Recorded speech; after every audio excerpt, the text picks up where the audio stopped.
We've had a series of people lately that are what I call asset-rich, cash poor. This business runs out of Noosa. There's obviously some significantly priced properties here. We also have a client base in Sydney, where once again, there's lots of, so their houses have gone up in value, and they might have a $4 or $5 million house, but their super's like 200 or 300 or 400,000. And sometimes they've still got a kid or kids at home. So they're going, what are we going to do? Now, the broader picture, once again, we always like to get context first. We thoroughly believe that the best financial decisions are made as part of a real financial plan. So we'll do a plan. We'll sit down and say, well, what's life look like? What are you going to need to retire? So one recent one to come to mind, they had a $4 or $5 million house, 300,000 in super. So this was a widow, still working. Kids got 5 years to go, high school and uni sort of thing, so expecting to be home. 55 years old, and then mum wants to be an ability to retire. So we're at a 5-year window, so we've set the goal, and we work out she had been living pretty well, but kind of tight a little bit, got a bit of debt run up, living off that, knowing that the house keeps going up in value. So it's about 100,000 in credit card and mortgage debt. She'd like to travel. So she'd love a budget of about 100,000 a year. So we sit down, we play around, and she doesn't want to be in that house forever. She's quite comfortable.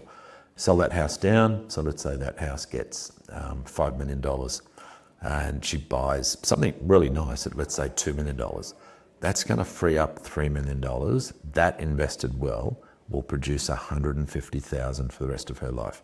Now, she also wanted to help out the daughter as well. But a very simple plan, and in the meantime, we partly went on a transitional retirement pension from her super, so she could have a bit of extra money on top of her work to get to that 100,000 now, so she wasn't racking up credit card bills and other things. Now, lots of people would say, oh, you're mad drawing down your super, you don't have much. But because we had a plan that she was very happy to sell the house eventually and downgrade, she's still got a $2 million budget to buy a house. And for her, that was quite specific, apartment near the river in Noosa. And that would be what many people would consider a luxury house, but then $3 million. Now, she can't put all that into super, so we would progressively put that into super over the years up to the limit, but also have an investment portfolio outside of super. But in quantum, 150,000 a year, she's going to preserve her capital over retirement.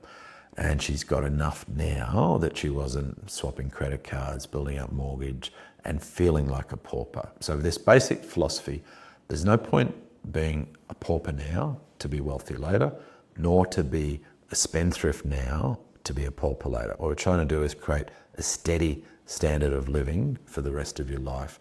And we get that through that real financial planning. And sometimes it seems a little bit unorthodox, but you only get that when you think about the people and their world and their plans.